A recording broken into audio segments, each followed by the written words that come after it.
Assalamualaikum warahmatullahi wabarakatuh. Perkenalkan, kami dari kelompok 9 akan mempresentasikan mengenai urgensi dan tantangan ketahanan nasional dan bela negara bagi Indonesia dalam membangun komitmen kolektif kebangsaan. Anggota kami yaitu terdiri dari Rafli Bahri Yusuf, ada Inelda Saradewi, Mila Aslamiyah, dan Muhammad Alexander Agung Putra Gustaf. Kami akan membahas mengenai apa itu ketahanan nasional. Secara etimologi, ketahanan itu berasal dari kata tahan. Tahan yang artinya tabah, kuat, dapat menguasai diri, gigih, dan tidak mengenal menyerah. Kata tahan dalam konteks ini yaitu tahan dalam menghadapi berbagai ancaman, baik dari dalam negeri maupun dari luar negeri. Kata nasional berasal dari kata nation sebagai pengertian politik. Nation dalam bahasa Inggris yang artinya dalam bahasa Indonesia adalah bangsa. Bangsa dalam pengertian politik artinya suatu masyarakat yang mendiami satu wilayah, yang memegang paham-paham atau ideologi yang sama, serta terikat dalam kekuatan politik, yaitu dalam suatu negara. Ketahanan sebuah bangsa pada dasarnya dibutuhkan guna menjamin serta memperkuat kemampuan bangsa yang bersangkutan dalam rangka mempertahankan kesatuan. Kemudian, wajah ketahanan nasional Indonesia menurut Bapak Suryo Mataraman yang kami kutip dari Himpunan Lemhanas tahun 1980. Ketahanan nasional memiliki lebih dari satu wajah. Dengan kata lain, ketahanan nasional berwajah ganda, yakni ketahanan nasional sebagai konsepsi, sebagai kondisi, dan ketahanan nasional sebagai strategi. Terdapat 3 pengertian yang biasa disebut sebagai wajah ketahanan nasional. Yang pertama, ketahanan nasional sebagai doktrin, kedua, ketahanan nasional sebagai kondisi, dan yang ketiga, ketahanan nasional sebagai sebuah pendekatan. Yang pertama, ketahanan sebagai doktrin artinya ketahanan sebagai doktrin dasar nasional yang menunjuk pada konsepsi pengaturan bernegara, di mana konsepsi pengaturan bernegara itu adalah Pancasila, Undang-Undang Dasar 1945, dan wawasan Nusantara sebagai landasan utamanya.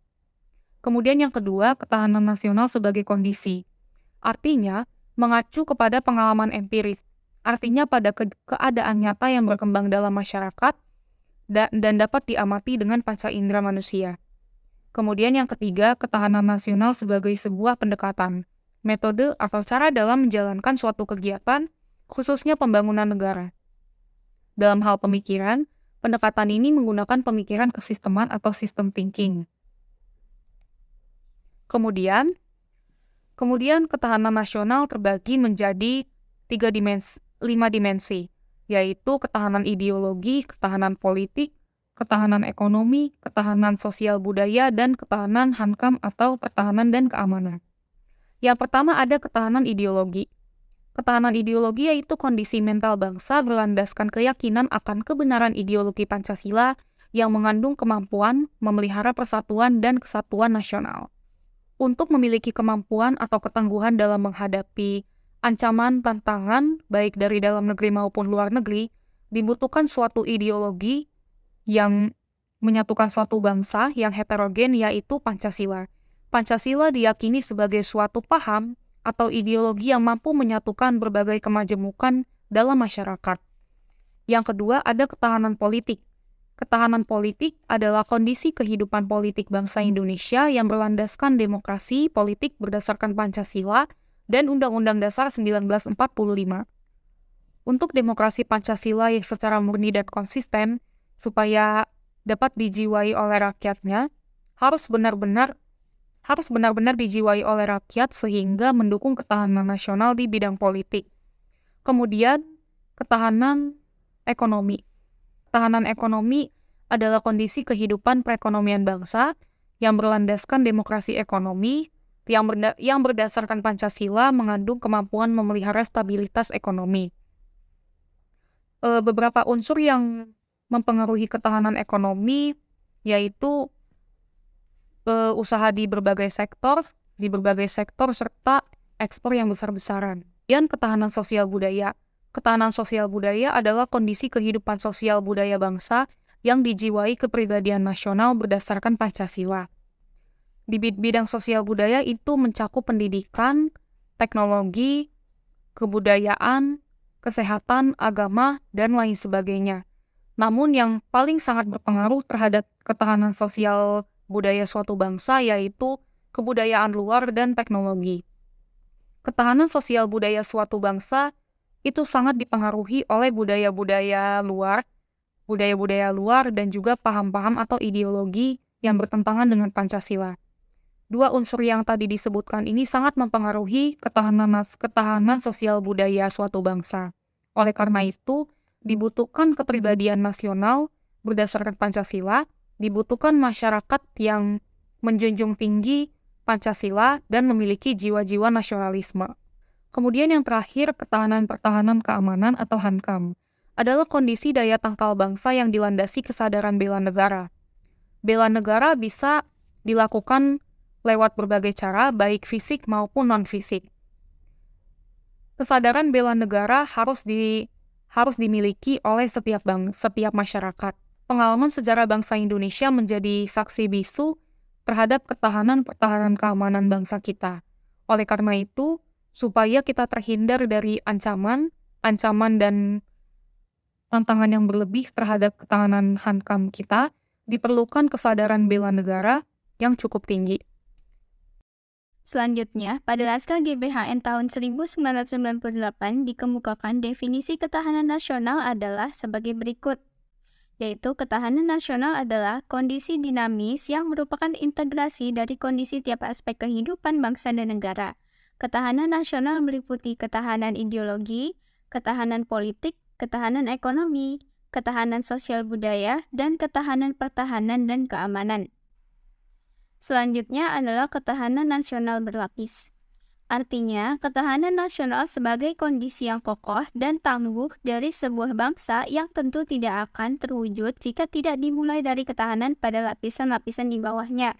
Menurut Basri 2002, terwujudnya ketahanan pada tingkat nasional bermula dari adanya ketahanan, yang pertama ketahanan diri atau individu, kedua ketahanan keluarga, ketiga ketahanan wilayah, keempat ketahanan regional, dan kelima ketahanan nasional. Nah, berikut ini adalah gambar diagram yang menggambarkan tentang ketahanan nasional berlapis yang dijelaskan di atas.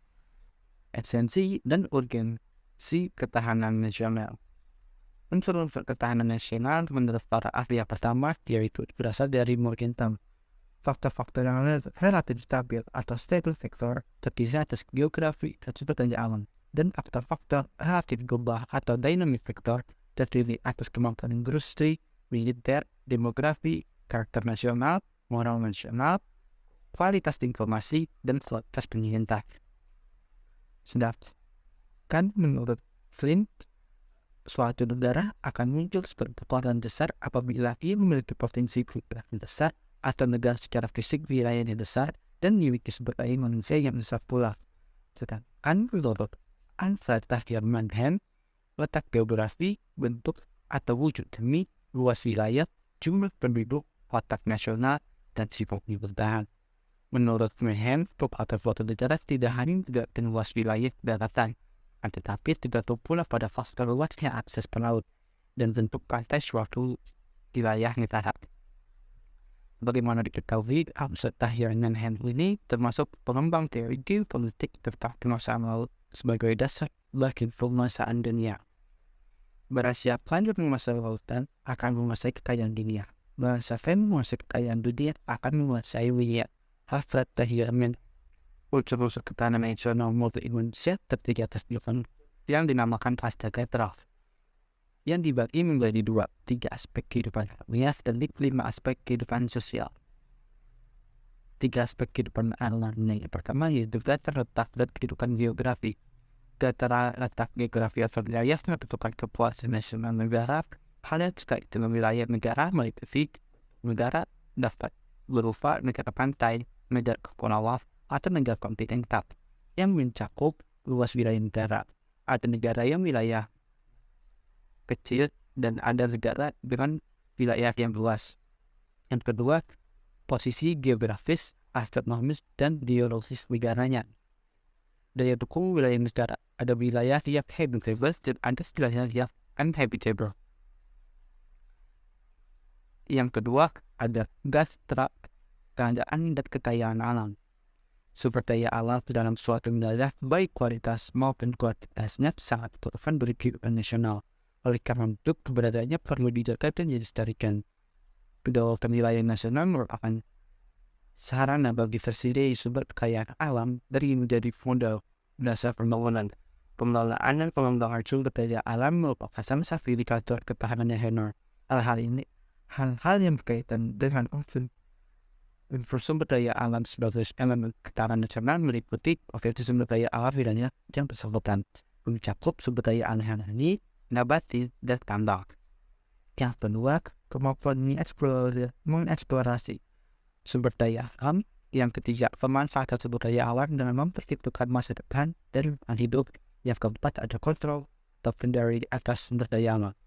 Yang ketiga, atau yang terakhir, ada keterakandaan kemampuan penduduk. Data penduduk sangat besar pengaruhnya terhadap upaya pengembangan dan mengembangkan ketahanan nasional. Data penduduk berarti jumlah, posisi, persebaran, dan kuantitasnya. Penduduk yang produktif atau yang sering disebut sebagai sumber daya manusia yang berkualitas mempunyai korelasi positif dalam pemanfaatan sumber daya alam serta menjaga kelestarian lingkungan hidup baik fisik maupun sosial. 5 aspek kehidupan sosial. Yang pertama ada gatra ideologi. Gatra ideologi menunjuk pada perangkat nilai-nilai bersama yang diyakini baik untuk persatuan bangsa Indonesia yang bersatu sangat penting untuk mendukung keberlangsungan hidupnya. Hal ini dikarenakan bangsa Indonesia merupakan bangsa yang memiliki keanekaragaman tinggi.